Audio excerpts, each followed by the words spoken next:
반갑습니다. 자, 오늘은 2월 20일이죠. 네. 2월 20일 목요일 저녁 방송입니다. 자, 88TV 계신 분들 어서도 오시고요. 네. 복된 하루 되시기 바랍니다. 유튜브 계신 분들 볼게요. 네. 머리를 빡빡 깎아버렸습니다. 삭발해버렸어. 삭발투원. 김태영님, 형준님, 나디아 킴님, 소희님, 골드만님, 시몬스님, 원태호님, 남판우님, 부자 이글루님 어서 오시고요. 네, 그리고 밤하늘의 빛과 강님, 백어흥님, 백어흥, 어흥, 네, 해피종님, 양봉업자 팜스통님, 수빈이 아버지님, 우상향님, 긍정의 힘님, 김수희님, 엠진님, 경리님, 미소dom님, 박혜성님, 이경춘님, 도채호님, 이영란님도 어서 오시고요. 네, 양영숙님, 찌리구리님, 정주행님, 안동부자님, 네, 어서 오세요. 네, 그리고 어디까지 했죠? 네, KOH님, 즐거운 인생님, 태호 어머니님, MH님도 어서 오시고요. 차리님 어서 오세요. 가치나님, 빨강망토님, 우W님, 크게 더 크게님, 네, 대게사진 아직도 안 바꾸셨네. 네, 어썸리치님 어서 오시고요. 파랑새님, 쿨쿨쿨님, 그리고 네, 1151신님도 어서 오세요. 네, 88TV 계신 분들 어서 오세요. 반갑습니다. 네, 자, 오늘은 네, 뭐 반도체 얘기는 지겹게 들었을 테니까 네, 코디님도 어서 오세요. 오늘 방송 제목에서처럼 조선, 뭐 그리고 방산, 그리고 원전, 뭐 이런 거, 네, 단기적으로 급등했었던 종목도 있죠. 이런 종목들에 대해서 조금 이야기 좀 해드리려고. 제가 뭐 계속적으로 이야기를 많이 해드리긴 했습니다만, 사실 여러분들이 주식을 매수할 때 타이밍이 어디냐 이런 게 굉장히 중요하잖아요. 근데 이런 타이밍을 고점에서 자꾸 잡게 되면 문제가 생길 수가 있어요. 뭐 당장 오늘만 보더라도 뭐 현대중공업 같은 경우죠. 이게 지금 시간에서도 더 빠지고 있는 상황인 것 같은데 조선주들이 추가적인 하락이 나타날 수 있을 것 같거든요. 자, 근데 문제는 뭐냐면 좋은 뉴스, 그 다음에 더 올라간다는 희망 이런 것들이 매수를 위해서 이끌어요. 대부분 여러분들 수익을 창출하는, 그러니까 나 수익이 많이 났어요 라고 얘기하시는 분들, 지금 만약에 현대중공업이 한 200% 나왔다. 지금 우리가 매수했던 가격대로 치면 한 130% 정도 되거든요. 130% 정도 수익이 나왔다. 오케이, 좋아. 130% 수익이 나왔으면 도대체 너는 어디서 샀냐 이거야. 130% 수익이 나오려면 적어도 15만원 밑에서 샀어야 되겠죠. 그렇잖아. 그러면서 예전에 우리 매수한 가격대가 13만 2천 원이거든요. 그가 여기에요, 여기. 자, 그러면 여기 우리가 꼭 생각해야 되는 게 이겁니다. 나 지금 수익 많이 났어. 그러면 이거를 여기서 사란 얘기가 아니겠지. 왜냐면 내가 수익이 많이 났다는 것은 나는 지금이 아니라 저 밑에서 샀다 이거거든. 네? 이해되세요? 여기에서부터 출발을 해야 된단 말입니다. 근데 많은 분들이 수익이 많이 났으니까 나도 많이 나겠지. 이게 아니라 수익이 많이 나려면 항상 밑에서 사야 된다는 거. 이거를 잊으시면 안 돼요. 근데 돈을 벌어야 한다. 뭐 돈을 더 벌고 싶다. 이런 생각도 당연하죠. 네, 주식 투자하는 사람들이 돈을 안 벌겠다면 말이 됩니까? 나는 돈 같은 거 벌기 싫거든요. 그럼 날 줘, 그냥. 돈 벌기 싫으면 날 주면 되잖아요. 어서도 오세요. 근데 나를 안 줘. 나를 안 주고 그냥 막 그 주식시장에다 갖다 버텨요. 그냥 얼굴도 못 본 그 다른 놈들한테 갖다 주는겨. 야, 이거 너 쓸래? 막 그러면서. 네. 이게 무슨 일이 벌어지는 거야? 네? 이게 무슨 일이 벌어지는 겁니까? 욕심이 지배하게 되는 거죠. 이런 거 많이 있었잖아요. 예전에 뭐 카카오라든지, 카카오도 뭐 보시면 아시겠지만, 네. 밑바닥, 저 밑바닥 아닙니까? 그죠? 네. 저 밑바닥에 사가지고 수익이 많이 났었지. 근데 이것도 16만원대 매도를 치면 되는데, 매수를 여기서 들어온단 말이에요. 문제는 항상 여기서 시작됩니다. 네? 동네 부자 한번 되고 싶으세요? 동네 부자가 뭐, 동네에서 방구 좀 끼면 동네 부자 되는 거 아닙니까? 네? 그렇잖아요. 자, 잘 생각해 보세요. 수익이 많이 나왔다는 것은 어떤 의미가 되냐면 내가 싸게 샀다는 얘기가 되는 거예요. 주식 격언에서, 네, 별이라면님, 네, 어서 오세요. 네. 주식 격언에 보면 수익 나는 방법 여러 가지가 있습니다. 수익 나는 방법 여러 가지가 있는데 그 중에 정말 쉽게 할 수 있는 방법 뭐가 있어요? 싸게 사서 비싸게 팔라. 나는 이 격언이 제일 좋더라고. 나는 이 격언이 제일 좋아요. 싸게 사서 비싸게 팔아라. 네? 당연한 거 아닙니까? 주식으로 나 수익 내고 싶어. 누가 나한테 물어봐서 어떻게 하면 돼요? 싸게 사서 비싸게 파세요. 뭐 간단한 거 아닙니까? 여러분 주식으로 수익 내고 싶으세요? 부자 되고 싶으세요? 싸게 사서 비싸게 파세요. 근데 이거를 거의 대부분 안 지키죠. 수익을 내야 되는데 싸게 살 생각은 안 해. 그죠? 물론 주가가 지금 많이 올랐다 생각돼도 추가적으로 더 상승하면 여기도 싼 가격이 아니냐. 맞아요. 여기도 싼 가격이 맞아. 왜냐면 최고점 대비해서 싼 가격은 맞잖아. 근데 우리가 생각해 볼 만한 게 있죠. 뭐냐? 제가 지금 하이닉스 같은 경우도 수익이 많이 나온 상태지만 하이닉스는 지금 뭐 100%다 넘어가 있죠? 네. 우리는 8만 원부터 사가지고 계속 모아온 거니까 100% 넘어가 있잖아. 하이닉스 뭐 손실 나신 분이 있어요? 없잖아. 그죠? 자, 하이닉스도 수익이 많이 나와 있지만 여기서 사지 말라는 얘기를 하죠. 매수는 지금은 좋지 않아요. 왜? 지금 하이닉스의 시가총액을 고려하는 거야, 우리가. 하이닉스의 시가총액을 고려했을 때 이게 2배 가면 300조잖아요. 300조? 지금부터 40만 원 간다 그러면 300조가 돼야 돼요. 시총이 지금 150조니까. 근데 증권사에서는 하이닉스 40만 원 간다고 부추기고 있잖아. 그러면 이게 현실적으로 가능한 이야기인가? 언젠가는 가능합니다. 근데 지금 시점에서 가능한 이야기인가? 안 되겠죠. 저는 맥시멈 30만 원 정도로 보고 있거든요. 저의 목표 주가는 이미 넘어갔어요. 저는 원래 8만 원에 매수하면서 20만 원까지 갑니다. 라고 얘기했었던 거잖아요. 이게 작년에 넘어섰고 이번에 또 넘어서고 막 20만 원까지 온 거예요. 그러니까 하이닉스는 20만 원 이렇게 얘기를 다 들었던 부분이잖아요. 그죠? 자, 그러니까 이런 상황까지 왔다. 그럼 나는 여기까지 본 거예요.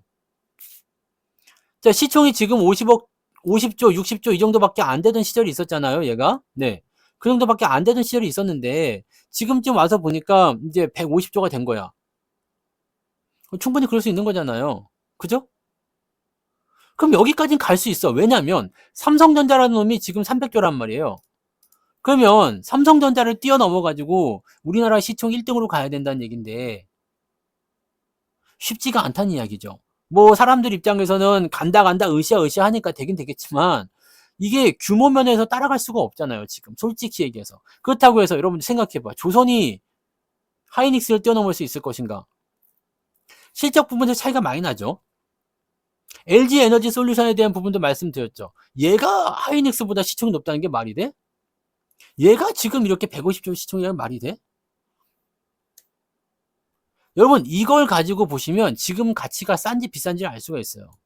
자, 시간이 지나면 다 올라갑니다. 삼성전자도 뭐 지금 300조밖에 안 되지만 700조 되고 1000조도 되고 다 될 거예요. 그거는 문제는 시간이죠. 예전에는 300조가 됐겠어?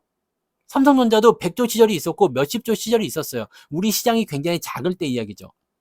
지금은 우리 시장도 점점 더 커질 겁니다. 이거는 주식이라는 걸 해야 되는 이유는 시장이 인플레이션 따라서 계속 커지기 때문이에요. 왜? 화폐 가치가 떨어지고. 화폐 가치가 떨어지면서 제품 가격이 올라가죠. 무슨 말인지 아시겠어요? 옛날에는 100만 원짜리 냉장고가 지금은 400만 원 줘야지 살 수 있다는 얘기야. 그러면 옛날에 100만 원 냉장고 팔아가지고 10조 원 매출을 올리던 기업이 400만 원짜리 냉장고를 팔게 되면 어떻게 된다? 40조 원의 매출을 올리게 되는 거죠. 그럼 주가는 그 당시에 만 원이었다면 지금은 4만 원이 가는 게 맞는 거잖아. 계속 그렇게 가는 겁니다. 화폐 가치는 계속 떨어지고 인플레이션을 통해서 물건 가격이 올라가고 기업의 실적이 증가합니다. 기업의 실적이 증가하면서 뭐가 또 같이 나와요? 토해내는 게 배당이 같이 나오죠.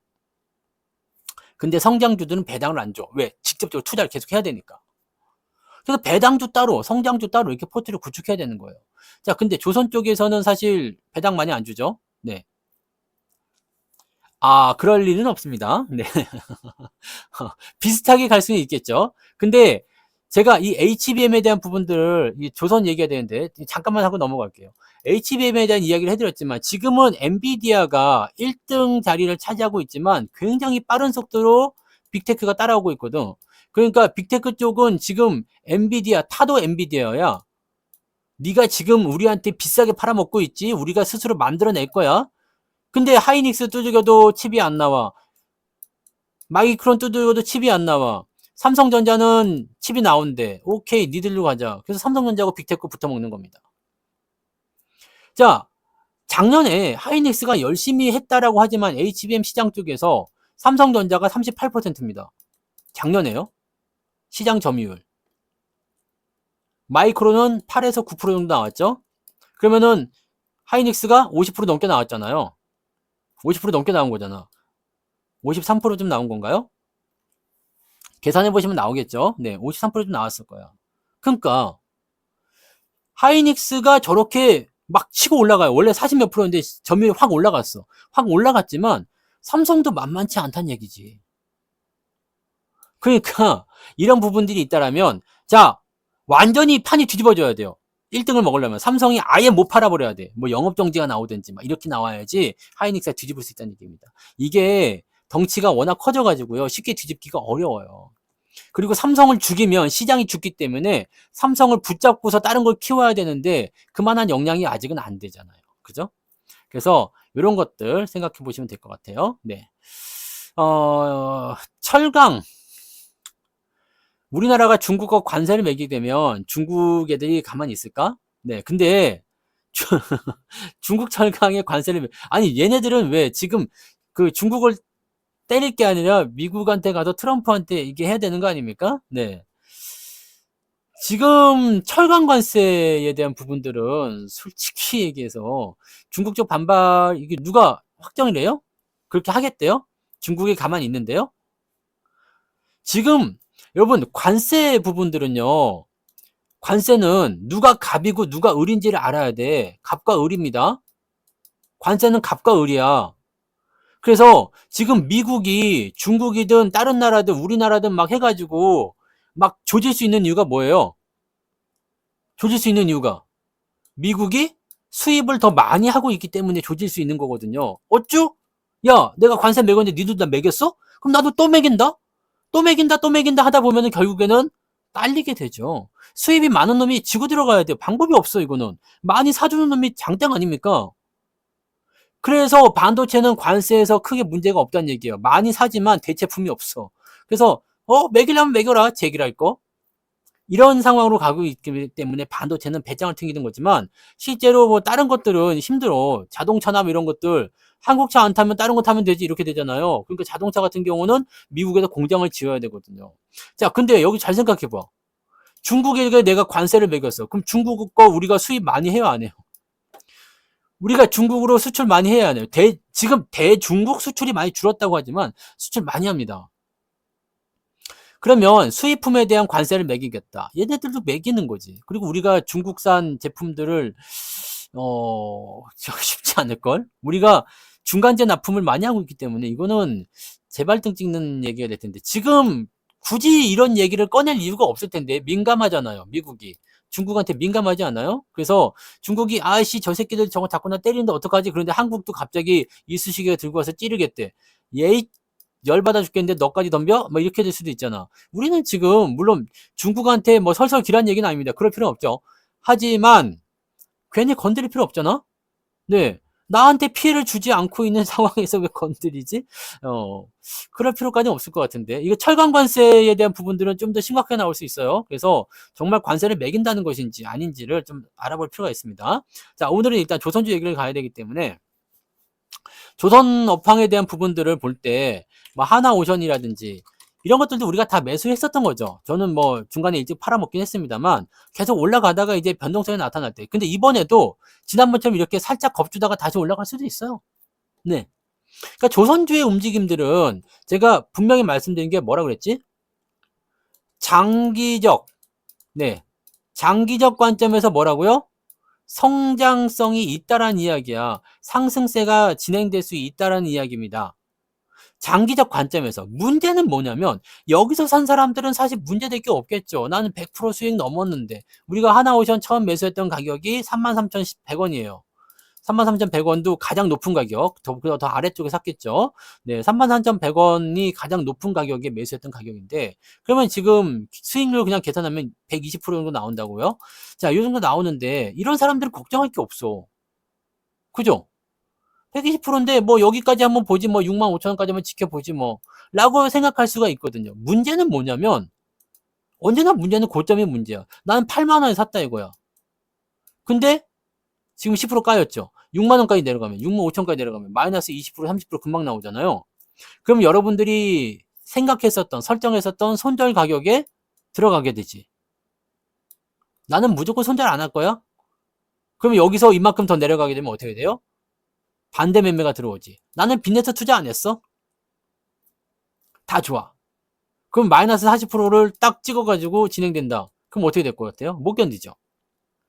그러면 이거 그냥 창고로 행위 되는 거예요. 이게 문제가 뭐냐면 밑에서 산 사람들, 수익 많이 난 사람들은 좋은데 그것을 보고 뒤늦게 들어가게 되면 여러분들은 어떻게 되죠? 애매하지 않습니까? 그러면 어떻게 해야 되느냐? 네? 어떻게 해야 되느냐? 내가 다 팔으라고 얘기했잖아요. 사지 말라고. 100% 이상 수익 났으면 뭐 원금 빼가지고 좀 가시든가 아니면 최소한 더 사지는 말자 이거지. 더 사지는 말자. 근데 신규로 매수가 들어가면 골치 아픈 일이 분명히 당한단 말이에요. 뭐 내일 올라가면 또 박수 칠 수도 있어. 그죠? 내일 올라가면 박수 칠 수도 있다고. 근데 저기에서 얼마큼 올라갈 것인가 생각해 봐야 됩니다. 얼마큼 더 올라갈 수 있을 것인가. 하나오션이 대장으로 말씀드렸어요. 안 올라가던 시점에서도 계속해서 얘기했었던 부분들. 근데 지금 방산 관련한 부분들, 한화그룹주가 좀 세게 맞고 있어요. 세게 맞는데 얘네가 끝나느냐? 안 끝나지. 방산도 안 끝나요. 왜냐면 트럼프가 지금 우크라이나 패싱하려고 난리거든?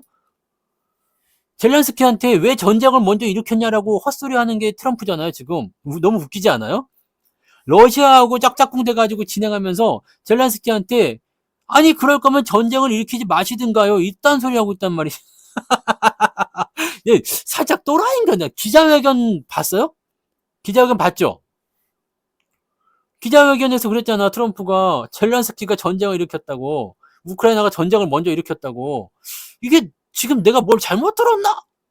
뭐 그런 생각을 했는데 지금 이런 상태야. 이런 상태는 무슨 상태냐면 비정상적인 상태입니다.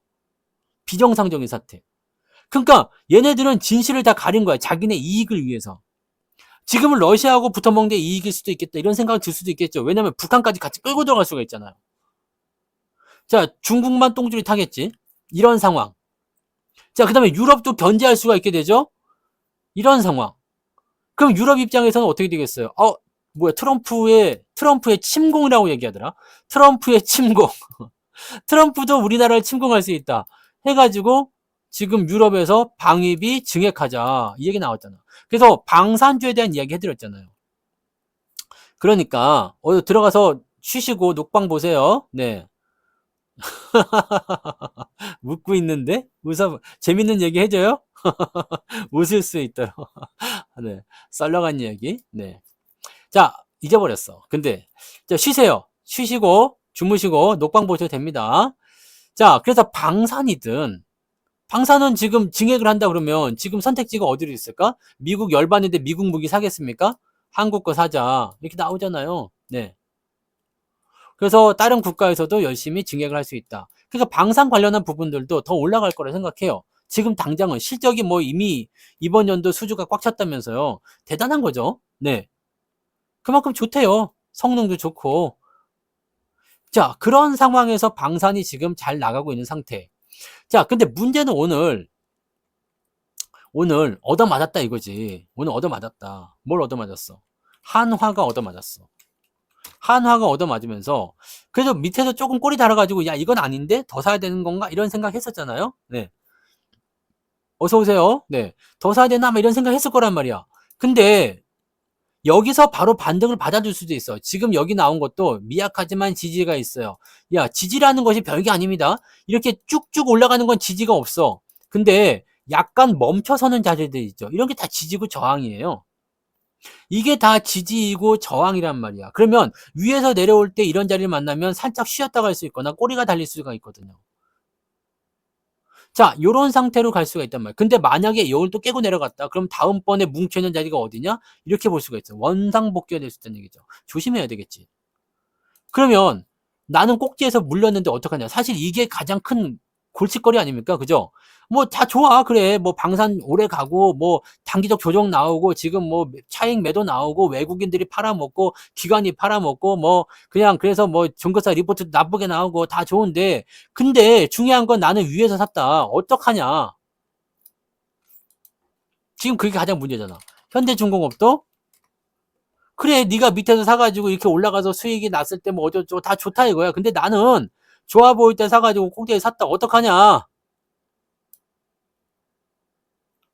어떡하냐. 사실 이게 제일 문제 아닙니까? 원전도 마찬가지지. 두산 에너빌리티 이런 것들도 특강 때 샀으면 좋잖아. 특강 때 샀으면은 18,000원에 샀을 걸 아마. 네. 이거 올라가면 좋잖아요. 근데 나는 신고가 나오는 거 보고 여기서 샀다. 이제 어떡하냐. 에? 이게 현실적인 문제야. 근데 이게 꼭 조선이나 원전이나 뭐 방산이나 여기에만 포함되는 게 아니잖아요. 그죠? 삼성전자도 마찬가지야. 네? 삼성전자도 사지 말라 했는데 8만 원에 샀어. 뜨끔하신 분 있을 거야. 네. 내가 사지 말라 했지. 사지 말라 했어. 근데 8만 원에 샀어. 어떤 사람들은 내가 삼성전자를 8만 원에 산 줄 알아. 이거 참 큰 문제죠. 내가 여기다 몰빵 친 줄 알고 뭐 삼성전자 8만 원 산 줄 아는데 절대 그렇지 않습니다. 나는 그렇게 하지 않아요. 그런 매매는 하지 않습니다. 팔지 말라 했는데 사지 말라 했는데 샀어. 그 지금 고민을 하잖아요. 고민을. 그죠? 그러니까 고민이 된 거 아니야. 이때 왜 샀어요, 삼성전자? 반도체 막 잘 간다, 뭐 HBM 터진다, 뭐 엔비디아 효과 나온다, 뭐 하이닉스도 마찬가지였죠. 네, 하이닉스 마찬가지야. 사지 말라 했는데 사더라고. 내가 말릴 순 없죠. 뭐 자기 돈으로 자기가 산다는데 어쩔 거야. 24만 5천 원에 사신 분 있죠. 네, 누구라고 말 안 하겠지만 사지 말라 했잖아. 근데 이렇게 하고 자빠지잖아. 그죠? 자, 그런 부분들이 있어. 중요한 건 저 차트가 정상적이냐 아니냐가 중요한 게 아닙니다. 여러분, 문제는 뭐냐? 내가 꼭지에서 샀다는 거지. 네? 내가 고점에서 샀다는 게 문제인 거야. 그러면 지금 조선주도 만약에 뭐 카카오든 예전에 있었던 뭐 NC소프트든 이런 것들 다 팔으라고 했던 거잖아요. 이런 것들 뭐 이거 다 정상적인 차트가 아니죠. 건드리면 절대 안 되는 것들이잖아. 그죠? 카카오도 마찬가지죠. 건드리면 안 되지 않아? 계속 내려가고 있잖아요. 그죠? 뭐 네이버도 마찬가지고요. 난 절대 사지 않습니다. 살 이유가 없기 때문에 안 사잖아요. 정상적인 게 아니야. 중요한 건 뭐냐면 이게 지금 정상이냐 아니냐가 중요한 게 아니야. 이게 좋다 나쁘다가 문제가 아니고 내가 여기서 샀냐 안 샀냐가 중요한 거거든요. 근데 고민을 하시는 분들은 여기서 산 사람들이지 여기서 산 사람들이 아유 네이버 어떡하죠? 카카오 지금 산 사람들은 걱정해야 안 해요? 카카오를 만약에 지금 샀다. 내가 여기 뭐 한 36,000원에 샀다. 저는 안 사지만요. 만약에 여기서 샀다. 걱정해야 안 해요? 걱정 안 하지. 왜? 나는 큰 손해를 보고 있지 않거든. 오히려 조금 올라갔다가 수익도 좀 보고 팔았다가 다시 사가지고 또 하고 그럴 수 있잖아. 내가 삼성전자 걱정하지 않는 이유는 크게 물려있지 않다. 나는 손해보고 있지 않다. 자, 여기에 핵심이 있는 겁니다. 여러분들이 어떻게 해야 되는 거냐면 자, 조선이든 뭐든 다 좋습니다. 일단은 뭐가 됐든지 간에 만약 현대중공업이다. 여기서 산 사람들은 걱정한다 안 한다? 걱정 안 한다. 지금 걱정하는 사람들은 여기야. 뭐든지 다 마찬가지입니다. 나중에 이것도 차트가 이렇게 죽어버릴지 여기서 올라갈지 그건 알 수가 없어. 그죠? 죽였다 갈지 아니면은 횡보했다 갈지 아니면 그냥 떨어져 버릴지 뭐 2년이든 3년이든 조정받을지 그냥 이것이 그냥 하룻밤에 꿈일지 알 수 없는 얘기죠. 지금 정황상으로 봐서는 상당 기간 올라갈 수 있을 것이다라는 생각을 하고 있지만 이거 심상치 않다는 얘기야. 이거 차익 매도가 나오는 거. 누가? 외국인이. 근데 재미있는 건 뭐냐면 외국인들이 차익 매도를 먼저 실현했어. 그래갖고 제가 지난주, 지지난주 종목 진단을 조선주도 해드리면서 야 이거 차익 매도 이거 조심해야 됩니다. 의심해야 됩니다. 얘기해드렸잖아요. 오늘 증권사에서 뭐라고 나왔어요? 설명할 수 없는 밸류에이션. 고평가 밸류에이션이다. 이런 얘기 나오잖아요. 그러면서 오늘 당위성을 부여합니다. 야 외국인이 팔아도 되는 거야. 이래서 쟤네들이 파는 거야. 라고 얘기하는 거거든요. 자, 그럼 여기를 우리가 생각해 봐야 돼요. 자, 내가 현재 위치가 어디에 있느냐. 아니, 근데 불과 얼마 전까지만 하더라도 뭐 미국에서 법안이 발의됐다느니 뭐 수주가 빵빵하다느니 그렇게 막 그냥 막 이렇게 막 떠받들지 못해가지고 안달이던 증권사들이 어느 날 갑자기 그냥 하루아침에요. 얼굴을 싹 바꿔가지고 야, 이거 설명할 수 없는 고평가야. 마탱이 간 거야. 망한집 마지삥뽕님 슈퍼챗 2,000원 감사합니다. 쌀값에 못했겠습니다. 삥뽕뽕삥 핑뽕뽕삥 삥뽕입니다. 사투성님 대북주 정치 테마주 특강 좀 해주세요 뿡삥. 대북주 정치 테마주 특강하게 뭐 있습니까? 그냥 리스트 쫙 뽑아가지고 그냥 대충 사면 되는 거죠. 트럼프의 그 속내를 알고 싶으세요? 트럼프의 속내. 지금 러시아하고 붙어먹는 이유. 그렇게 연결하시면 됩니다. 네. 러시아하고 지금 붙어먹는 이유가 뭘까? 그러면서 뒤로 살짝 흘린 게 뭐야? 김정은이하고의 대화를 시작하겠다. 자, 거기까지만 여러분들이 생각하시면 됩니다. 대북주 정치 테마죠. 거기서부터 시작하시면 여러분들이 답을 찾으실 수 있을 거예요. 네. 망한 집 맞이가 되어버려가지고 삥뽕님. 네. 재벌집 막내에서 망한 집 맞이가 돼버렸네. 그래가지고 네 살짝 힌트를 드렸습니다. 그렇게 한번 체크해 보세요. 네. 자, 그래서 다시 한번 얘기하면 이제 조선주든 방산주든 원전주든 아니면은 뭐 다른 종목 그 어떤 주식이든지 간에 여러분들이 지금 고민을 하고 있다라는 것은 혹시 고점 매수가 아닌가를 생각해 보라는 얘기죠. 혹시 주가가 많이 올랐을 때 매수한 게 아닐까 생각해 보라는 이야기죠. 혹시라도 거기서 매수를 해서 주가가 지금 떨어지기 시작하니까 더 빠지는 것은 아닐까라고 걱정하는 것은 아닐까라는 것을 생각한다는 이야기죠. 여러분들이 그렇게 싫어하던 상투나 고점이나 이런 것들을 매수한 것이 아닌가, 이런 것들을 진행한 것은 아닌가 생각해 보자는 이야기죠. 만약에 그래서 고민이라면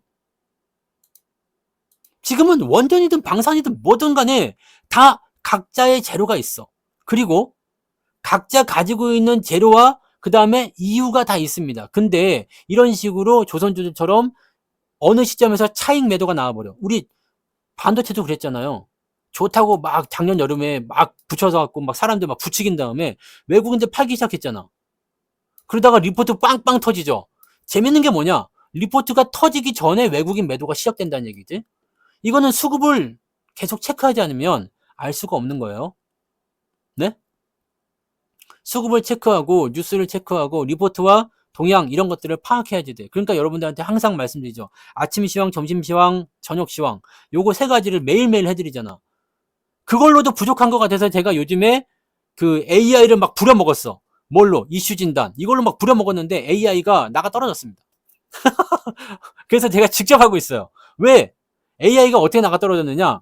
내가 열심히 그냥 노예처럼 부렸거든요. 그랬더니 이놈이 총량을 다 썼대. 더 이상 더 이상 못 만들어요. 다음 달에 다시 시작해 주세요. 그래가지고 내가 지금 다시 만들고 있는 겁니다. 아, 나이씨. 얘 AI가 나를 못 따라온다니까요. 큰일이야. 더 이상은 안 됩니다. 돈만 많이 받아먹고 이 자식들이. 저는 이제 가성비를 중요시 하기 때문에, 만약에 종량제를 줬다. 그러면 그걸 다 써버리거든요? 다 써버리고, 만약에 돈 값어치로 해서 뽑을 수 있는 만큼 그냥 최대한 그냥 그냥 껍데기까지 쫙쫙 벗겨가지고 국물까지 쭉쭉 빨아먹어버리는데, AI가 지금 2달째 나가 떨어지고 있습니다. 네. 아무튼 그렇습니다. 자, 이런 식으로 되어 있는 것 같고, 자, 지금 어쨌든 중요한 건 이거야. 이슈 진단도 해드리잖아요. 이슈 진단도 해드리고, 그래서 제가 지금 하는 거예요. 다음 달 돼야지 다시 AI로 이슈 진단을 만들 수가 있습니다. 이번 달에는 이제 끝났어. 그래서 지금 만약에 또 이슈가 나오면 제가 또 녹음을 해야 돼. 제 얼굴 이렇게 바꾸서 하는 거 있잖아요. 좋습니다. 어제 칩스법 같은 경우처럼 그런 이슈가, 긴박한 이슈가 나왔는데 전달을 해야 될 것 같아. 근데 AI가 지금 놀아버려? AI가 안 돼. 그러면 내가 해야 돼요. 네. 그래서 제가 그렇게 하고 있는 겁니다. 덕분에 제가 노가다를 뛰고 있어요. 네. AI가 아직은 나를 대체하지 못하는 것 같아요. 조금 더 잘해야지. 자, 어쨌든 이런 것들을 알고 가면 여러분들이 이런 시장의 변화나 이런 시장의 흐름들에 대한 부분들을 아실 수가 있다는 이야기예요. 아실 수가 있다. 근데 저도 좀 쉬어야죠. 네. 저 혼자 이걸 다 해버리면요. 다 아시잖아요. 녹음도 하지, 자료도 준비하지, 이미지도 만들고, 뭣도 하고, 하루에 방송도 하지, 시황도 하지. 내가 새벽에 일어나가지고 밤 12시 전에 자본 적이 없어. 요즘에 계속 그렇게 돌아요. 삥삥삥삥 계속 돌아서. 네. 오늘 노래도 만들었지. 네. 지금 막, CPU가 지금을 치면은, 네, 울트라 코어 정도 되는 것 같아요. 막, 그냥 막, 수십 개가 돌아가고 있어서. 네, 그렇습니다. 질문할 건 많겠지만, 자, 이거 잘 들어보세요. 자, 그래서, 현재 시점에 지금 뭐 매수 타점 이런 거 없습니다. 하나오션을 어떻게 매수를 하시려고 생각하시는, 그거 안 되는 거 아닙니까, 지금? 저는 하나오션 매수 의견을 절대 가지고 있지 않은데요. 자, 얘기를 좀 들어보세요. 얘기를 좀 들어보시면, 하나오션을, 그래, 어디서 매수하겠는지 한번 봅시다. 지금 매수를 하고 싶은 생각이라면, 여기서 매수를 하고 싶다는 생각인가요? 아니면, 조금 내려간 다음에 여기서 사고 싶은 생각이신가요? 아니면 아예 그냥 죽어버린다라고 한다라면 여기 45,000원대 매수하겠다는 생각이신가요? 여기를 얘기하고 싶은 거야. 지금 조선이든 방산이든 원전이든 각자의 재료가 다 있다고 그랬죠? 그래서 장기적 성장에 대한 기대치가 분명히 있어요. 그러니까 조선이든 방산이든 원전이든 다 좋은 재료를 가지고서 치고 올라가는 상황인데 문제는 뭐냐면 지금 주가가 떨어진다는 이야기죠. 지금 주가가 조정을 받았다는 이야기지. 왜? 단기적으로 올라갔기 때문에 조정을 받는다. 그렇다면 이 조정이 어디까지 들어올 것인가? 이것만 생각하면 대충 답이 나오겠죠. 왜? 내가 만약에 매수를 여기서 했어. 8만 원에 해버렸어. 근데 하나오션이 6만 5천 원까지 빠지다가 올라갈 것 같대. 그러면 안 팔고 개기겠다 하시는 분들도 많이 계실 수 있겠죠? 네. 근데 만약에 6만 5천 원이 아니라 4만 5천 원까지 빠진다라면 반토막이에요? 8만 원에 샀는데 4만 5천 원까지 빠진다. 그러면 어떻게 돼? 마이너스 40% 나오는 거죠. 그러면 어떻게 할 것인가? 이거는 좀 이렇게 생각 들까요? 만약에 비투를 했다. 그러면 반대 매매가 나올 수 있는 시점입니다. 그리고 샀는데 마이너스 40% 물렸다. 올라가려면 한 80% 정도 다시 올라가야 돼. 쉽지 않죠. 자, 그러면 여기는 못 버틴단 말이야. 그죠? 자, 근데 단기적으로 매매하시는 분들은 이렇게 하시면 되거든요. 내가 가장 먼저 여러분들이 투자를 할 때 정립을 해야 되는 게 뭐라 그랬어요? 나는 누구인가? 소크라테스 아닙니까? 소크라테스. 너 자신을 알라. 너는 누구냐 이거야. 나는 누굽니까? 네? 키스톤은 상한가 같잖아. 중국. 근데 한한령은 너무 믿지 마세요. 중국 애들은 믿으면 안 돼. 한한령은 개뿔 한한령. 그 증거사 리포트 나와가지고 한 거라서, 네. 그냥 오늘 특별히 저런 조선주나 이런 것들 빠지니까 반도체로 가기는 싫고 그쪽으로 몰려간 거라 생각합니다. 네. 내일 또 빠질 수도 있어요. 자, 나는 누구인가야? 나는 누구인가? 나는 누구인가를 누구를 바꿔보세요. 나는 어떤 투자자인가? 네? 나는 어떤 투자자인가? 여러분들은 어떤 투자자입니까? 장기 투자자이고 푸는 장기 투자하시는 방법 있잖아요. 물리면 되잖아. 물류가 안 팔면 돼요. 그럼 장기 투자 돼. 원하든 원하지 않든 나는 장기 투자라는 타이틀을 딱 갖다 붙일 수가 있어요. 근데 내가 원하는 장기 투자를 하고 싶은 거죠. 수익이 많이 난 종목을 계속 끌고 가고 싶은 거잖아요. 근데 그렇게는 잘 안 되지, 솔직히. 왜냐면 내가 그때 처음에 저 바닥을 사가지고 그냥 놔뒀으면 몇천 프로도 먹었고 뭐 몇백 프로도 먹었고 그냥 좋았을 텐데 근데 어떻게 했어요? 중간에 팔아먹었지. 왜 중간에 팔아먹었을까? 왜 중간에 팔아먹었죠? 내가 수익이 여기서 샀다고 칩시다. 올라갔다가 떨어지는 과정을 못 견디는 거지. 그래서 팔아먹었잖아. 그죠? 그렇잖아요. 그럼 여기서 수익 실현하고 팔아먹을 수도 있고 그 다음에 끝까지 내려와가지고 결국에는 손실 보고 손절할 수도 있고 올라갈 때 또 다시 사가지고 고생하다가 팔아먹으니까 또 올라갈 수도 있고, 이런 여러 가지 투자의 성향들이 나온단 말이에요. 솔직히 얘기해서 근데 내가 여기서 2만 원에 샀어. 그래갖고 2만 원 수익 나왔어. 조정 들어온다. 나중에 이만큼 올라갈 거다 생각해도 팔고 가는 게 이득이지 않겠냐라는 생각도 할 수 있잖아요. 근데 이거 다 견디고 그냥 이렇게 하는 사람들, 여기까지 올라갈 자격이 있어. 네? 2만 원 사가지고 지금 8만 원까지 400% 먹었다. 자격이 있는 거야. 왜? 이런 과정들을 다 견뎠거든. 그러면 생각해 보세요. 나는 저런 자리를 견딜 수 있겠는가? 견딜 수 있겠는가? 있습니까? 자신 있나?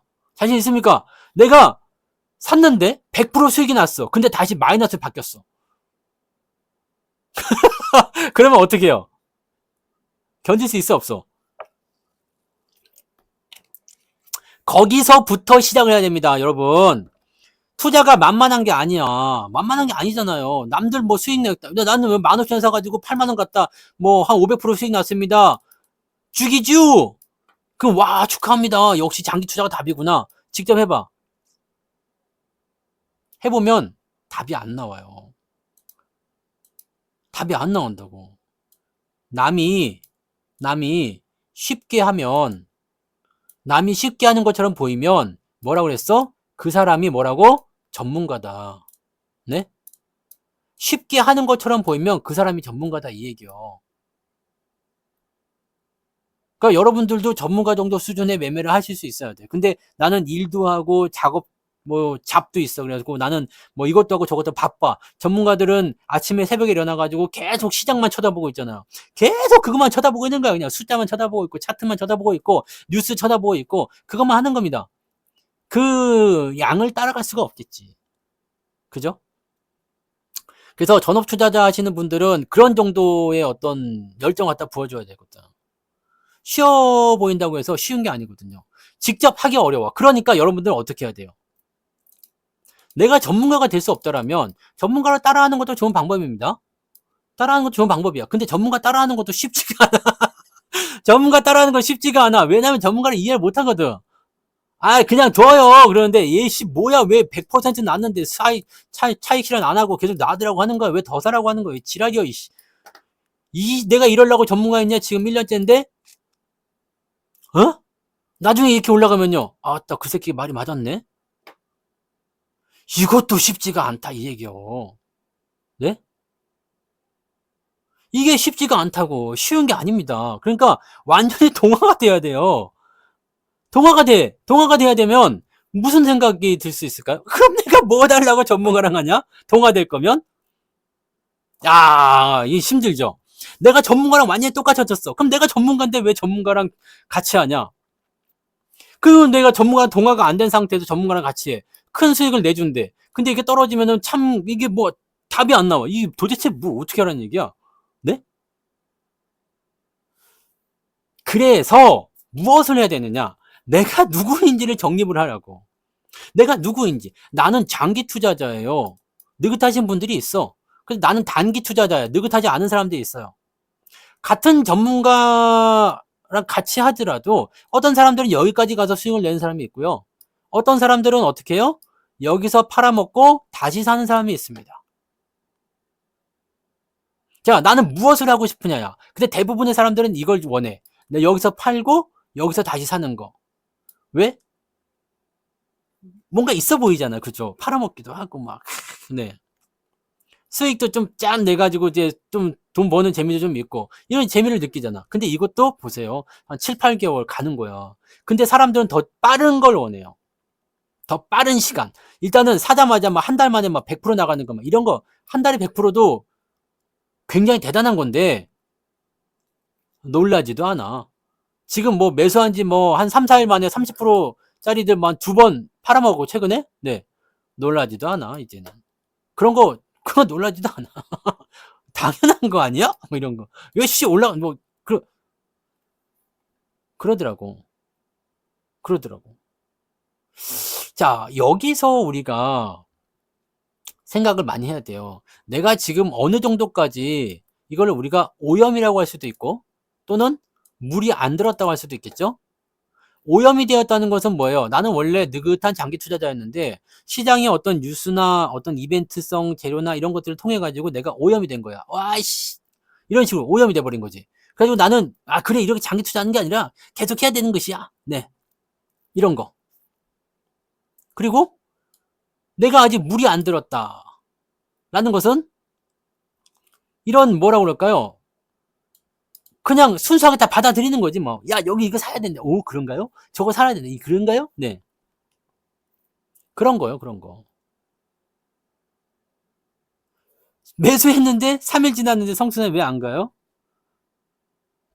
근데 내가 할 말이 없지. 네. 뭐 어떻게 3일 그러면 3일을 더 기다려 보거라. 3일 지나서 또 가면은 자, 그러면 총 합쳐서 6일이구나. 6일을 더 기다려 보거라. 그러다 보면 가는 거예요. 주식이 그런 거거든. 근데 여러분들은 가장 문제점이 무엇이냐? 욕심이 조금 생겨요. 방금 그거. 왜 안 가요? 왜 안 가요에서부터 이 문제가 시작되거든요. 왜 안 가요? 그렇다는 것은 샀는데 어제 샀는데 오늘 왜 안 가요? 일주일 전에 샀는데 오늘 왜 안 가요? 왜 아직도 안 가요? 한 달 전에 샀는데 왜 아직도 안 가요? 자, 좋아. 왜 아직도 안 가요? 라는 부분들은 한 달 정도 지났을 때도 이런 얘기를 하고 있다. 한 달밖에 안 지난 이런 얘기 하고 있다. 그러면 뭐다? 나는 단기 투자자다라고 보시면 돼요. 네? 아니, 한 달이 무슨 단기입니까? 장기지. 아니에요. 기간적인 부분을 봤을 때 한 달은 초단타로 봅니다. 이게 맞는 거예요. 2에서 3년 이상 갖고 가야 그래도 장기 투자한다라는 얘기를 하는 거고, 사실은 이거 외국 가면은 2년에서 3년 정도 한다고 해서 장기 투자? 이게 택도 없는 소리입니다. 근데 우리나라 특성상 빨리 있잖아요. 빨리. 그래서 우리나라 특성상 이 정도는 이제 장기 투자로 얘기해 주는 거지. 뭐 중기 투자, 난 중기 투자자다. 그런 사람들은 보통 6개월 이상 갖고 가야지 중기 투자라는 명함이라도 내미는 거예요. 이거라고 이거. 그러니까 여러분들은 뭐다? 나는 단기 투자자군요. 라고 생각하시면 돼요. 자, 그러면 단기 투자자가 장기 투자자는 그냥 쭉 가시면 돼요. 전략은 따로 이따가 또 말씀을 드릴 수 있을런지 모르겠습니다만 안 되면 다음 시간에 또 하죠 뭐. 그래서 단기 투자자라는 일단은 여러분은 다 단기 투자자예요. 개 중에 정말 끈덕지게 끌고 가시는 분들 있죠? 계속 끌고 가시는 분들 있죠? 이런 분들 배당금 결정이 돼가지고 배당 개선이 안 될 텐데요. 시간에 의해서 급등을 했어요? 몰라. 시간에 의해서 많이 올라가면 좋죠 뭐. 네, 자동차는 올라가면 좋습니다. 네. 단기 투자자가 이제 뭐 급등을 뭐라고 해야 돼? 나는 단기 투자자라는 것에서 생각해야 돼요. 그러니까 현재 이 시점에서 잘 생각해 보세요. 나는 단기 투자자다. 그러면 매수 포인트가 단기 투자자라도 네? 여기서 살 수가 있고, 그죠? 저점에서 살 수가 있고, 아니면 더 위쪽에서 살 수도 있겠죠? 네. 단기 투자자니까. 밑에서 사는 단기 투자자도 있을 수 있고, 위에서 사는 단기 투자자도 있을 수 있잖아요. 둘 다 나쁘진 않습니다. 네. 나쁜 거 아니야. 왜냐면 나의 관점에 의해서 대응한 거거든. 밑에서 산 사람들은 이제 앞으로 올라갈 것이다 생각하고 매수한 거고, 위에서 산 사람들은 신고가 나왔으니까 더 갈 것이다 생각하고 사는 거잖아요. 중요한 건 이 매수 타점이 문제가 아니라 내가 어떤 투자자인지가 정립이 안 돼 있다는 거죠. 물론 저는 여기서 매수하진 않습니다.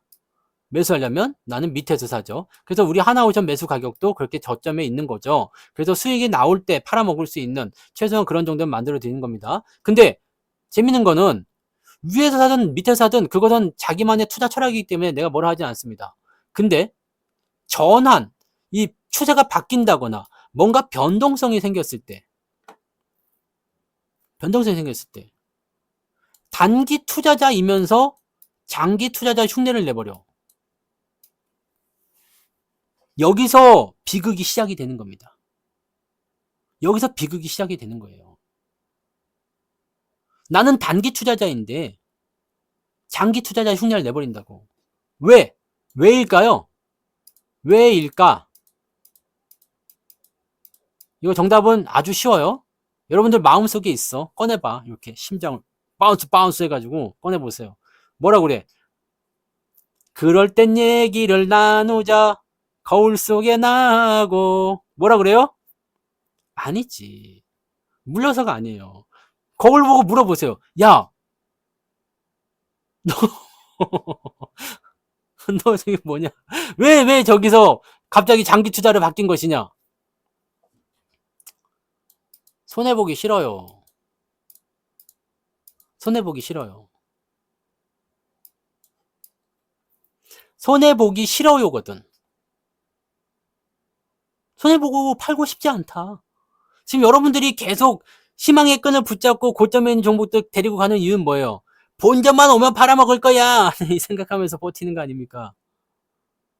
이게 나쁘다는 게 아닙니다. 손해보기 싫은 거 다 똑같습니다. 저도 손해보기 싫어요. 손해보고 팔기 싫고 당연히 수익 내고 팔고 싶죠. 단 100원을 벌더라도 손해보지 않고 팔고 싶잖아요. 마이너스가 플러스로 바뀔 때 본전 매도하는 이유가 뭐야? 손해보기 싫어서 파는 거예요. 다시 뺏길까봐. 이거를 여러분들이 알아야 돼. 근데 단기 투자자는 손절이 기본입니다. 단기 투자자는 손절이 기본입니다. 여러분, 손절이 없이 단타를 칠 수가 없어. 왜냐면 변동성이 커져버리면 박살나는 게 단타거든요. 그럼 나는 단기 투자자이냐 장기 투자자이냐를 반드시 정해놔야 돼. 단기 투자자라면 내가 손실을 어느 정도까지 감당할 수 있을 것인가. 에이, 뭐 3%짜리, 뭐 5%짜리 이런 거 말고요. 이런 손실은 초단타 하는 애들이죠. 초단타. 그런 애들이고, 적어도 뭔가 빡치고 올라가거나 지지선에 어떤 포지션 보려면 마이너스 20%까지는 변동성 확인하고 가야 돼. 왜냐면 이 마이너스 20%, 플러스 마이너스 20%죠. 요 정도 변동성은요, 그냥 하면 나오는 겁니다. 하면 나오는 거예요. 그렇기 때문에 저 정도는 언제든지 어느 때 어떤 식으로든 복구가 될 가능성이 높아요. 그래서 저 정도까지는 괜찮아. 그러면 하나오션을 내가 꼭대기에 샀다. 8만원에 샀어. 그럼 여기까지 내렸으면 20%좀 빠지는 거죠. 20% 좀 더 빠지나요? 그럼 여기가 지지선 역할을 하고 있다. 이 지지선을 판단해서 자, 그럼 21선 깨지면 안 되지? 자, 65,000원 깨지면 안 되지? 62,000원 깨지면 안 되지? 이런 부분들을 가지고서 여러분들이 판단을 해야 된다는 얘기지. 자, 그러면 나는 견딜 수 있는 자리가 여기다 라는 부분을 생각하면서 여기 깨지면 나는 매도하겠다. 이것이 누구의 전략이다? 단기 투자자의 전략이다. 자, 또 한 가지. 나는 그럼 장기 투자로 가고 싶다. 나는 손해 절대 보고 싶지 않다. 장투로 가고 싶어요. 그래서 뭐 조선주 어차피 장기 호황으로 들어갈 거라면서요. 네, 맞아요. 그럼 어떻게 해야 돼? 나 그런데 주가가 많이 빠져도 손해보고 싶지 않아요. 나 손해보고 팔고 싶지 않아. 나는 뭐 마이너스 40%가 나와도 팔고 싶지 않아. 난 장기 투자로 해서 결국에는 수익을 내는, 결국에는 이 고점을 넘어가는 그런 것들을 만들어내고 싶어. 그러면요. 여기에서 많은 사람들이 실패를 하는 이유가 있지. 네? 내가 고점에 샀어. 고점에 사버렸어. 나는 장기 투자자야. 딱! 난 절대로 손해보고 싶지 않아. 많이 빠져도 견디겠어. 마음을 독하게 먹었어요. 쾅 떨어졌어. 이쯤이면 되겠쥬? 홀랑 더 사는 거지. 이쯤이면 되겠쥬? 홀랑 더 사. 조금만 내려오면 그냥 난 장기 투자자니깐요. 그러면서 계속 사는 게야. 밑에쯤 되면 이제 돈이 똑 떨어져가지고, 뭐야, 돈이 떨어졌네? 제 얘기를 할 거. 근데 주간 더 빠져. 그러면 이제 항복을 하는 거야. 항복, 미안합니다. 하고 집으로 가는 거지. 문제는 뭐냐. 떨어지는 칼을 잡아서 그런 거야. 내가 여기서 물렸잖아요. 8만에 물렸잖아. 냅둬. 어차피 지금 여러분들이 여기서 몰빵 칠 거 아니잖아요. 그죠? 몰빵 쳤어? 아니잖아. 몰빵 치지 않았을 거 아닙니까? 매수 안 하는 게 가장 최선이지만, 매수를 했다. 오케이, 좋아. 혹시 올라갈지 모르잖아요. 내일 갑자기 급등할 수도 있는 거 아닙니까? 상황 봐서 그럴 것 같진 않지만, 좀 더 빠질 것 같아요. 근데, 네, 내일 올라갈 수도 있잖아요. 그러니까 나는 여기서 매수한 게 나는 여기서 매수하는 걸 나쁘다고 생각하지 않습니다. 물론 저의 예, 이 성투사의 투자 관점하고는 달라. 그래서 나는 여기서 추천 매수를 하지 않지만 여기서 매수하는 거 오케이 존중합니다. 근데 몰빵 친 거 아니잖아요. 조금 매수했죠. 내려갔잖아. 그럼 난 장기 투자하고 싶으면 어떻게 해야 돼요? 여러분들은 어떻게 하시면 되겠어요? 어차피 다시 갈 거야. 많은 사람들이 그 얘기합니다. 어차피 다시 갈 건데 떨어질 때 더 사자. 이게 아니라 그냥 냅두세요. 그냥 냅둬. 그러면 이 비중에서 더 이상 손실이 뭐 나와봤자 이 비중이야. 네? 그리고 어떻게 하라고요? 죽도록 떨어지고 나서 이렇게 돌리는 자리 나오면 그럴 때 그냥 좀 더 사시면 됩니다. 그게 장기 투자야. 그러면 나는 꼭대기에서 지금 1년째 물려 있어. 그럴 수 있어. 하지만 비중이 많지는 않겠지. 왜? 물린 상태에서 냅뒀으니까. 그리고 돌아간다. 매수 더 해주면 평단가 훅 내려갑니다. 그러면 여기서부터 진짜 반등이 나오기 시작했어요. 여러분들이 돈을 많이 벌 수 있다는 거죠. 이거를 공부해서 알아야 돼. 이거는 우리가 특강이라든지 등등에서 여러 가지 할 수 있어요. 그러면 여기서 지금 하나오션의 매수 시점이 어딜까요? 모르지. 아직은 우리는 알 수 없어. 그죠? 알 수 없어. 그렇잖아요. 할 수가 없으니까 여기서 지지가 나올지 여기서 지지가 나올지 아니면 더 빠져버릴지 알 수가 없어. 근데 우리는 장기 투자를 본다라면 나는 8만 원에 매수했다 하더라도 자신이 있나? 자신 있다. 뭐가 자신 있어? 하나오션 망할 것 같지 않아. 조선, 방산, 미국의 호재 다 있으니까 언젠가 다시 올라갈 거야. 오케이, 좋았어. 뭔데? 오케이, 좋았어. 뭘요? 뭐가 좋았어? 그래, 올라갈 때까지 보자고. 올라가는 걸 보자고. 어차피 조금 사는 거, 뭐 올라갈 때까지 보자. 뭘 이거 가지고 그렇습니까? 쭉 떨어져가지고 만약 여기서 반등한다. 오케이, 그럼 지금 사볼까? 자, 여기에 지금 8만원에 100주 있다. 800만원이야. 근데 여기 만약에 3만원까지 떨어졌어. 100주를 더 사면 300만원으로 똑같은 주식을 더 살 수 있어요. 그럼 3만원 더하기 8만원은 가격이 어떻게 돼? 8만원, 3만원, 그러면 11만원이죠? 그럼 나누기 하면 55,000원. 여러분 평당가는 55,000원 떨어지는 거예요. 근데 300만원밖에 안 됐으니까 난 똑같은 금액을 넣고 했어. 2배를 더 사버렸어. 그럼 어떻게 돼요? 가격은 4만원대로 뚝 떨어집니다. 그렇게 해서 반등을 치는 거예요. 이게 강의에 다 있는데 유튜브에 가면 다 강의가 있잖아요. 그 강의를 듣고 우리가 생각하면 되는데 그걸 또 곡해해. 그걸 또 오해하고 막 자기 나름대로 해석을 하고 그냥 강의는 강의 그대로만 들으시면 됩니다. 제발 좀 나름의 어떤 해석이나 이런 거 주관적인 해석을 하지 마시고 그냥 제가 전달해 드린 거 그냥 그대로 딱 객관적으로만 들으시면 그냥 그렇게 되거든요. 근데 야 여기가 이렇게 됐지 다른 거 막 짬뽕 시켜요. 막 콜라보레이션. 그래가지고 주가 떨어질 때 하지 말랬지 반등 나왔지 네 지금 오케이 됐지 지금 사는 거지 뚝 떨어져. 야 지금 아니었나? 막 이렇게 되는 거거든. 여러분 주식 매수는 위쪽에서 고점에서 매수하지 않는 게 가장 최선이긴 한데 그게 최선이긴 한데 매수했더라도 괜찮습니다. 그게 나쁜 게 아니야. 왜냐면 매매 방법에는 여러 가지가 있거든요. 신고가 종목, 저도 매매 기법 중에 신고가 종목을 따라가는 매매 기법이 있어요.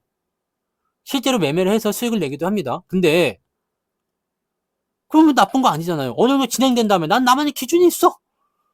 해도 됩니다. 지금 이것도 마찬가지지만 21선 쭉 따라서 올라가니까 이 추세 망가지기 전까지 계속 보유 괜찮습니다. 그럼 보유라는 것은 더 올라갈 수 있다는 거 아니야? 그럼 나도 사보겠어. 그럴 수 있어요. 문제는 뭐냐? 대응을 어떻게 하는지. 불안해하면 안 되지. 내가 확신을 가지고 진행하게 되면 괜찮다는 이야기입니다. 어디서 물리든 그게 뭔 상관? 내가 확신을 가지고 거기에 딱 맞는 전략을 갖고 있는 건데. 그죠? 뭔 말인지 아시겠죠? 신고가? 오, 모르겠는데요? 갑자기 물어보니까? 네. 그래서 뭐 있겠지. 네. 있겠지. 나도 그런 거 기법이 있으니까 있겠지, 뭘. 이렇게 막 완전 넘어가는 거. 그런 거 있단 말이에요. 옛날 걸로 치면은 리노공업 이런 게 있었죠. 근데 리노공업은 예전에 팔아먹어가지고 리노공업 이런 거 넘어가는 건 자리거든요. 이렇게. 특강 보면 다 나오는 거잖아요. 이런 자리들. 네. 이게 아주 옛날 거잖아요. 그래서 옛날 거는 굳이 필요 없죠. 네.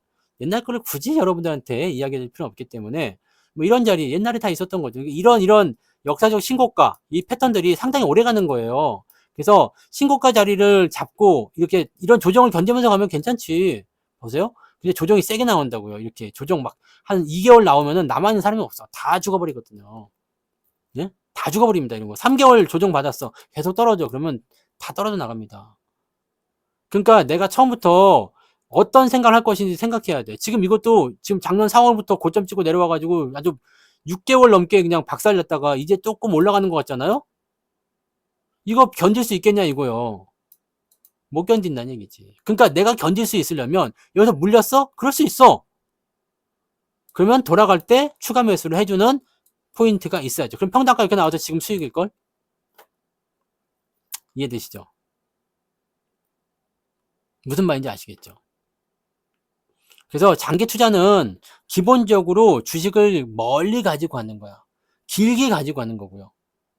그래서 그러면서 내가 비중을 처음에 조금 들어가고 추가 매수 더해주고 조금 들어가고 추가 매수 더해주고 이렇게 하는 겁니다. 나는 삼성전자도 그렇게 하고 있어요. 반도체도 그래서 지금 저는 그렇게 생각합니다. 뭐 아래에서 돌리는 자리들은 저한테는 굉장히 소중한 자리죠. 혹시라도 물려있는 사람들은 밑에서 더 사라. 그 얘기를 해드리는 이유는 뭐예요? 평단가가 내려가니까. 그럼 평단가를 낮춰가지고 내가 조금만 올라가도 수익이 날 수 있는 구조까지 할 수 있다. 삼성전자도 뭐 불타기 아니라 물타기라고 봐야 되겠지만 이거 여기서 조금 더 올라간다. 65,000원까지만 가도 여러분들 손실 나는 사람이 없잖아. 이렇게 되면. 그잖아요. 지금 이런 자리에서 매수를 했다. 손실 나는 사람이 없겠지. 자, 하이닉스 같은 경우 대응할 때도 여러분들 이게 다 공개해드린 거 아닙니까? 내가 매수할 때 다 알려드렸잖아. 여기. 매수하지 말고 기다려. 근데 물린 사람들도 괜찮아. 기다려요. 148,000원에 사세요. 아무도 안 사잖아. 근데.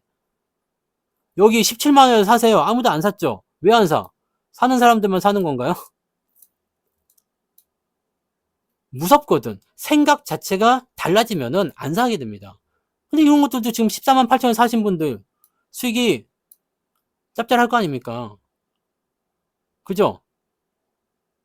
그런 거예요. 그런 거. 전략이라는 것과 그거 시간과 기간과 포지션 이런 것들이 다 복합적으로 다르기 때문에 그런 것들을 종목별로 다 이야기를 해야 되는 거죠. 뭐 원전이 됐든 뭐 두산에너비도 마찬가지예요. 마찬가지. 지난번 특강 때도 말씀드렸던 부분들은 뭐였어요? 지난번 이게 9월달 특강이었죠. 지난 9월날. 올라갔다가 다시 내려왔어. 그랬다가 지금 가는 거잖아요. 자, 이렇게 진행돼. 자, 올라갔다 내려가니까 열받아 팔아버려. 이게 아니라, 어? 그게 아니라. 원전도 그렇게 갈 수 있는 거. 방산. 저는 방산을 별로 안 좋아해요. 방산 별로 안 좋아하는데, 하나 에어로스페이스를 예를 들어보면, 예전에 2018년도였나요? 2022년, 2021년, 2020년 여기인가요? 여기였나? 여기였네, 여기. 여기 17년, 18년, 요때 방송할 때, 네. 그때 그 88TV에서 방송했잖아, 주식학교로. 방송했을 때, 이때는 절대 사면 안 된다고 그랬어. 근데 모양이 바뀌기 시작하잖아요. 그래서 지금 이게 이렇게 올라간 거거든? 그럼 상황이 바뀌는 거잖아. 근데 중요한 건 뭐냐? 이게 지금 이렇게 보니까 굉장히 많이 올라간 것처럼 보이지만, 보세요. 이런 거 굉장히 깊은 조정입니다. 여기서 물린 사람들 다 죽어요. 근데 지나고 나면 다시 올라가죠. 그러니까 내가 처음에 포지션 어떻게 정할 것이냐부터 달려져 있는 거야. 이거 조정이 아무것도 아닌 것 같지만, 이거 봐보세요. 이거 미친 조정입니다, 이런 거. 이거 추세가 끝났다고 생각되는 조정이야. 이게 15만원짜리가 어디까지 빠져요? 9만원까지. 그러면서 이평선 다 깨고 떨어집니다. 그러니까 이렇게 조정이 나오게 되면 여기서 매수한 사람들은 손절할 수밖에 없어. 그래서 다시 올라가죠. 그러면 여기서 다시 사줘야 돼. 장기적인 투자라면. 근데 이런 걸 잘 못해요. 왜냐면 처음부터 그런 생각을 안 하고 가거든요. 빠질 수도 있지. 중요한 건 뭐냐? 선만 잘 그어보면 된다 이거야. 선이 잘 그어지면 괜찮아. 근데 저는 조금 다르게 좀 전략을 좀 짜드리고 싶어요. 왜냐면 내가 나는 고점에서 안 사니까 밑에서만 살 거 아닙니까? 그럼 수익이 나죠. 뭔가 변화가 생겼어. 그럼 팔어. 다시 돌아서면 다시 삽니다. 이런 전략도 괜찮다는 얘기죠. 그냥 계속 갖고 가면서 추가하면서 하는 것도 나쁘지 않아요. 길게 가져갈 수 있다라면. 근데 이거 견디기 어렵다라면 팔고 다시 사는 거. 재수 없으면 못 살 수가 있어요. 이게 가장 큰 문제이긴 한데 재수 없으면 못 살 수가 있습니다. 그러면은 이제 곤란해져요. 그런 경우가 생길 수가 있기는 있는데 뭐 감안해야지 그런 거야. 그죠? 그래서 간단합니다. 조선주든 원전주든 방산주든지 간에 내가 어떤 투자자냐, 어떤 투자 전략을 가지고 있느냐에 따라서 대응 포인트가 확 달라진다는 이야기죠. 난 단기 투자자다? 그렇다면 손절매도 가격대 결정한 다음에 깨지면 매도하시는 게 맞는 전략이에요. 그리고 나서 다음번에 포지션 좋아지면 다시 대응하는 거. 그게 맞는 전략이고. 난 장기 투자자다. 그럼 내가 현재 비중 상황이나 그다음에 앞으로의 관점이나 재료나 뭐 추세나 이런 것들 다 관장해가지고 어느 시점까지 내려올 수 있겠지? 그 정도 시점에서 내가 한번 분석을 다시 한번 해보자. 더 살 수 있는지 아니면 더 기다려야 되는지 확인해보자. 그런 것들을 여러분들이 세우셔야 되는 거예요. 근데 그게 안 되면 전문가랑 해야 되는 거고. 전문가들이 그런 거는 하려고 하잖아요. 뭐 꼭 저뿐만 아니라 뭐 다른 모두가 그렇게 하죠. 네. 그리고 저는 종목을 아직은 저는 이렇게 생각해요. 저는 시장이 막 강하게 움직인다라고 하면 이제 상승장이 본격적으로 시작됐다. 저는 2,700포인트를 그때 기준점을 계속 연결해 놨었잖아요. 지금 이제 2,600 넘어가면서 이제 다시 강세장 전환이 되고 있는 모습이긴 한데, 자, 지금 현재 시점에서 주가가 상승하기 시작하면 이제 서서히 종목을 좀 늘려가도 괜찮겠다 생각했는데, 그전에는 저는 종목을 늘리지 않았어요. 종목을 하나 팔고 나서 하나 사든가, 아니면 두 개 팔고 나서 하나 사든가, 아니면 아예 팔고 나서 안 사든가, 뭐. 종목 숫자 늘리지 않고 어떻게 했느냐. 지속적으로 살 수 있는 종목들이 있을 거 아니에요? 그런 종목들을 진입을 하는 거고, 교체 매매가 들어간다면 하나가 빠져나간다면. 그래서 종목 숫자가 늘어나지 않고 있습니다. 이게 왜 필요하냐면요. 상승장일 때는 종목이 많을 때 좋아. 근데 지금처럼 이렇게 변동성이 심한다거나 하락을 조금 해줬다거나 이런 장이 나왔을 때는 종목이 많으면 쥐약이 됩니다. 왜냐면 전체가 다 빠지거든요. 물론 올라가는 게 있을 수 있겠지만 다 눌려버려. 근데 종목이 몇 개 안 되면 관리가 쉬워집니다. 이거 어떻게 할 수가 없잖아요. 그런 거. 그리고 뭐 종목을 분석할 때는 여러 가지 봐야 되겠지만 오늘 다 말씀드리기가 어렵겠죠. 뭐 실적도 봐야 되고 전망도 봐야 되고 뉴스도 봐야 되고 뭣도 봐야 되고 정말 복잡하고 많잖아요. 근데 그런 것들을 해결할 수 있는 방법은 매일매일 꾸준히 지속적으로 해야 됩니다. 무엇을? 공부를. 이걸 공부라고 하기 좀 그렇죠. 관심을 가지고 쳐다봐야 돼요. 매일매일 지속적으로. 저도 매매 계좌는 거의 잘 안 봅니다. 저는 한 달에 한 번 정도 매수해놓고 그냥 던져버리거든요. 그냥 수익률 체크할 때만 잠깐 보는데, 오늘 저는, 네, 0.0, 0.1? 0.1 정도 빠졌나? 네, 아침에는 플러스였거든요. 근데 막판에 뭐 때문에 그런지 모르지만, 마이너스, 이 소부장이 좀 빠져서 그런가 봐요. 아침에 팍 떴을 때 좋았었는데, 마이너스 0.1 나왔어요. 근데 오늘 조선주 쪽에 포지션 많으신 분들은 마이너스가 뭐 3, 4%씩 이상, 그 이상도 나올 수 있었잖아요. 그죠? 그러니까 이런 부분들을 가지고 가는 거지. 시몬스님은 중소형주가 많아서 그래요. 아시죠? 그거는. 오늘은 대형주가 쫙 버텨준 거였거든. 그러니까 장이 내릴 때 버티고 올라갈 때 잘 올라가면 되거든요. 그래서 저는 그렇게 생각하는 겁니다. 어제 계좌가 좋았어요. 어제 계좌가 굉장히 좋았는데 오늘은 그걸 그냥 지켜준 거지. 그러니까 장이 약간의 변동성이 좀 보인다 할 때 저는 이걸 생각합니다. 시장을 누가 끌고 올라가는가? 그 주체가 누구냐? 그래서 저는 시총 상위권으로 보고 있어요. 그래서 시장이 바닥일 때 저는 항상 삼성전자를 같이 추천합니다. 왠지 아시죠? 시장이 올라가는 것은 삼성전자가 올라가는 것이에요. 뭐 반도체는 뭔지 다 집어치우고요. 삼성이 안 올라가면 시장도 안 올라가요. 아시잖아요. 이거 삼성 차트랑 똑같잖아요. 개 같잖아요. 지금 올라가는 건 삼성 차트랑 똑같아요. 올라가고 있으니까. 이거는 굉장히 쉬운 방법 중에 하나거든요. 시장이 어디까지 올라갈지 나는 모르겠어. 그렇지만 삼성전자가 올라가는 흐름이 계속 나오면 시장은 계속 올라갑니다. 이거는 여러분들 아주 기본적인 거 아닙니까? 그래서 삼성전자가 또는 시장이 바닥이다 생각됐을 때 저는 레버리지하고 삼성전자를 사요. 레버리지도 지금 많이 올랐죠? 그때 다 말씀드렸잖아요. 이거 공개적으로 다 말씀드렸죠. 레버리지 많이 올랐어. 시장이 올라갈 때 사는 거. 레버리지, 삼성전자. 수익을 많이 내고 싶다면 어떻게 하면 돼요? 비중을 조금 더 실으면 되잖아. 그렇지 않습니까? 아니 평소에 있는 종목이 한 5% 샀다. 그러면 나는 삼성전자 10% 사겠다 이 얘기죠. 그럼 5%짜리 종목이 100% 수익 났다. 10%짜리 종목은 50%만 수익 나도 100% 수익의 효과를 보잖아. 근데 얘네들은 시장과 함께 자연스럽게 가. 시장만 읽으면 되잖아. 선물보다 더 쉬워요. 그러면 이렇게 해서 보면 되는 거잖아요. 나는 그런 생각들을 하면서 전략을 짜는 거죠. 종목이 많은 상태에서 계좌가 풀어 돌아섰어요. 잘하셨네요. 축하할 일입니다.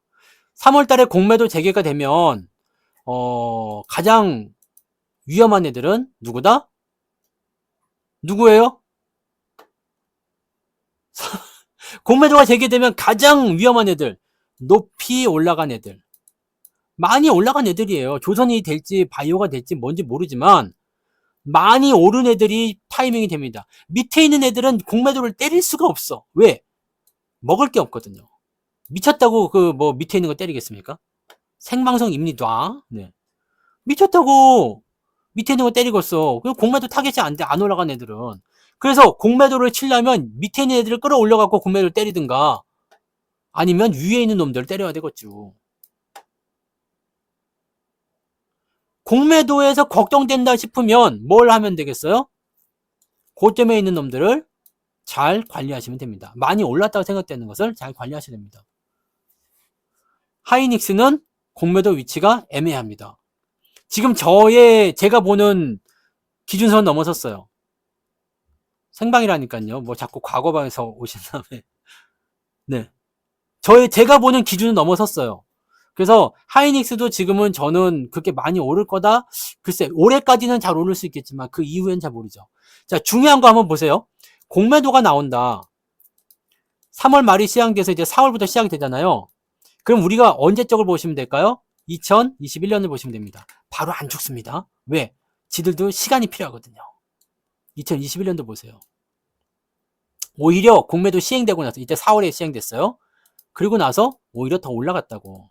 누굴 중심으로? 중소형주 중심으로. 그리고 나서 쫙 해놓고 안심시켜놓고 그냥 조져버리는 거잖아요. 바바바박 조져. 그렇게 되는 거거든. 그러니까 공매도를 이용하는 방법은 이거 우리가 아무리 저거 해도 안 들어주잖아요. 기간은 딱 정해져 버리면 지들이 공매도 마음껏 때릴 수가 없지만 기간 정해져 버리면은 근데 그거 안 해주잖아요. 그러니까 어떻게 해야 되겠어?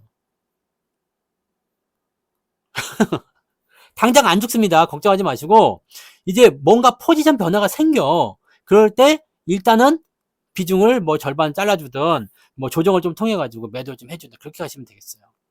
그렇다고 우리가 같이 공매도를 때려라 이건 좀 아닌 것 같고 그때는 이제 인버스를 매수하든지 이런 식으로 전략을 따야 되겠죠. 근데 지금 시장 상황으로 봐서는요. 이때는 뒤지게 올라갔기 때문이지만 뭐 3,300포인트 넘어갔기 때문에 지금 뭐 이거 가지고서 네, 그거 하기는 어렵습니다. 그러니까 얘네들이 공매도 치고 싶으면 적어도 3,000포인트 넘겨놓고 공매도 치라 이거지 내 말은. 그럼 시장이 3,000포인트까지 가면은 네, 여러분들 물려있는 거 거의 없잖아요. 그러면 이제 깔끔하게 이제 그때쯤 슬금슬금 조정하든지.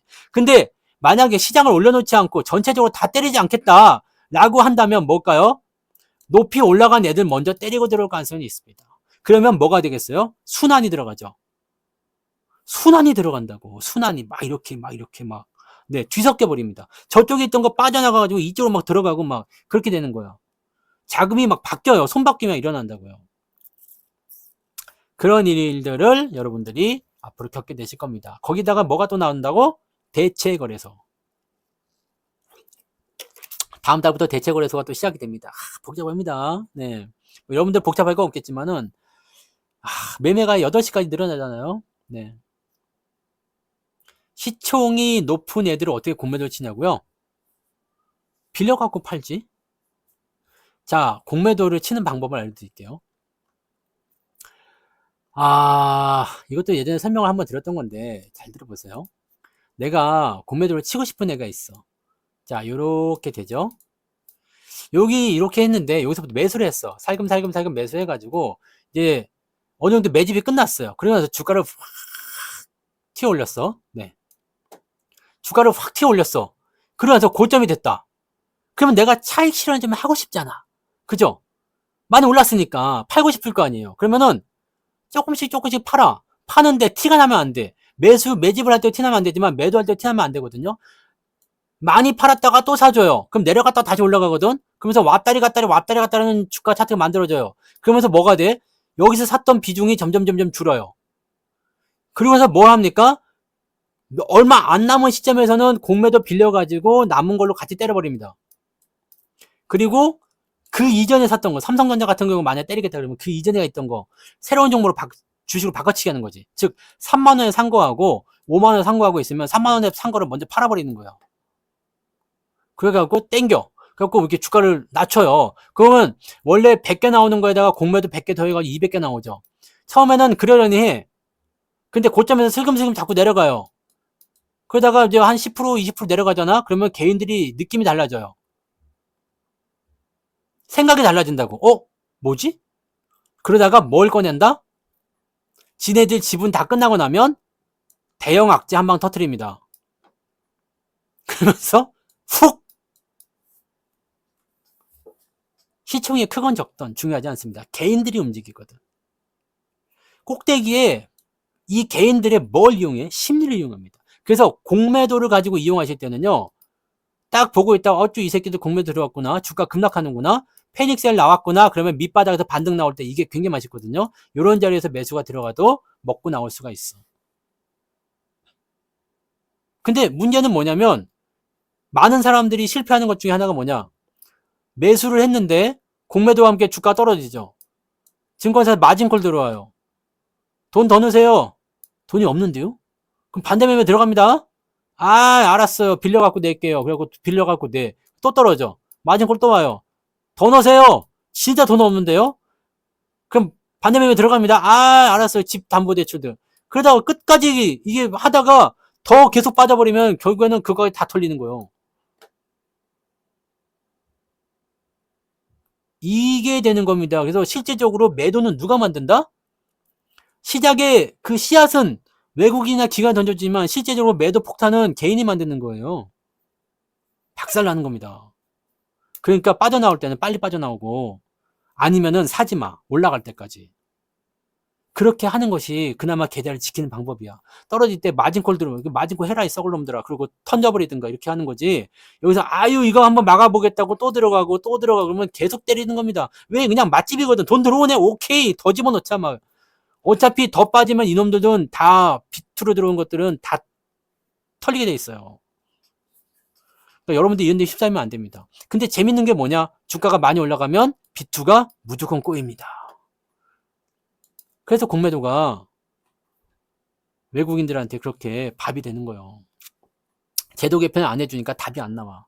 떨어지더라도 야 니네 3개월 안에 공매도 무조건 갚아야 돼? 그러면 그냥 막 개인들이 받아가지고 다 올려서 얘네들 그냥 다 아예 아웃 시켜버리면 되는데 그게 안 되지. 어쭈? 계속 사?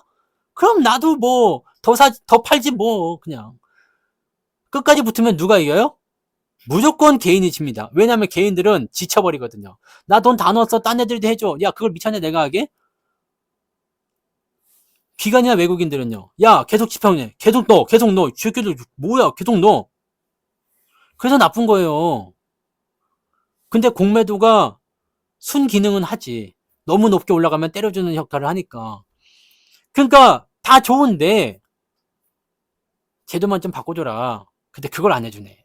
그걸 안 해줘. 외국인들 기관을 정해주라고 하니까 뭐라고 했어요? 개인들. 야 니네들 무제한으로 연장해. 내가 언제 무제한으로 연장하고 싶댔냐? 외국인들도 3개월이든 6개월이든 딱 정해놓고 그 안에 갚을 수 있게 공매도 끝낼 수 있게 해주라고. 근데 그걸 안 해주잖아. 야 개인들 니들도 그럼 똑같이 해줄게. 우리가 기울어지는 운동장으로 하잖아. 그래도 운동장 맞춰줄게. 그러면서 개인들한테 너희들도 무작정 무제한 연장하세요. 와 진짜 이게 말이 되는 얘기가 아니잖아요. 그죠? 이게 무슨 생각으로 이렇게 하는지 모르겠어. 너희들도 무제한 연장하면 되잖아. 쉽게 얘기하면, 아니, 왜 수익 안 났어요? 싸게 사면 되잖아요. 여기서 사면 되잖아요. 근데, 그게 되냐고, 이씨. 네. 그게 되냐고, 이씨. 아, 오늘 끝내야 되겠군요. 자, 오늘 여기까지입니다. 그래서, 네. 조선주하고 원전주하고 방산주는 일단 앞서서 설명드렸던 것처럼 업종의 문제가 아니에요. 많이 올라간 시점에서 내가 지금 고민하는 이유는 이게 어디로 튈 것인가의 문제가 아니라 내가 어떤 투자자냐, 내가 어떤 기준으로 이 종목을 지금 보고 있느냐, 거기에서 시작되는 문제입니다. 그래서 종목에 대한 문제들, 지금 호재성 재료나 장기적 관점들은 다 괜찮다고 생각해요. 다만 내려갔을 때, 여기서 더 빠졌을 때, 아니면 그냥 바로 올라갔을 때, 아니면 뭐 어떤 식으로 나왔을 때, 그때 어떻게 할 것인가, 그것을 생각해야 돼요. 이거는 내가 해줄 수 있는 게 아닙니다. 그것은 내가 해줄 수 있는 게 아니라 여러분들이 스스로 결정을 해야 돼. 나는 견딜 수 있다, 못 견디겠다, 이런 부분들을 결정해야 된다는 얘기입니다. 아시겠죠? 자, 그 부분들만 기억하자고요. 네, 그래서 오늘은 여기까지 하도록 하겠습니다. 유튜브에서 시황이나 이런 것들 잘 챙겨보시고, 시황만 들어도 사실 많이 여러분들이 시장을 보는데 도움이 좀 되실 거예요. 그리고 최대한 네, VIP 방송이 어쩔 수 없지만, 네, 이런 시황이나 뭐 이런 것들은 최대한 제가 객관성을 유지하려고 많이 노력하고 있으니까, 그런 부분들은 여러분들이 좀, 네, 그냥 뭐 가볍게 들으셔도 되니까 운동하면 들으시고, 또 옆 사람한테 또 권장도 좀 많이 해주시고 그러시면 좋겠네요. 네. 자, 그렇게 하도록 합니다. 네, 고맙습니다. 고생하셨어요. 녹화는